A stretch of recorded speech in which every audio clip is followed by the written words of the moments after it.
તો સામાન્ય ઝઘડાને લીધે આવેલો ગુસ્સો કઈ હદે જઈ શકે છે તેનું ઉદાહરણ પુણેમાં જોવા મળ્યું।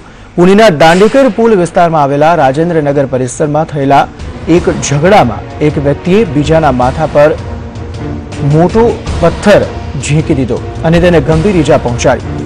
જખમી યુવકનું નામ અભિજીત મારણે છે। અભિજીત પાર્કિંગમાંથી બાઇક કાઢતો હતો ત્યારે આ ઝઘડામાં સામેલ બીજી વ્યક્તિ શિવાજી મોરે તેના પર પહેલા ટાઇલ્સથી અને ત્યારબાદ મોટા પથ્થરથી બેરહેમીથી હુમલો કર્યો।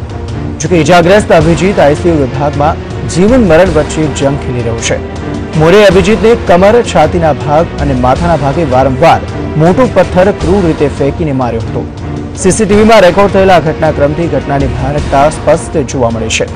જોકે આવો નિર્દયી હુમલો કરનારા શિવાજી મોરેની પોલીસે ધરપકડ કરી છે।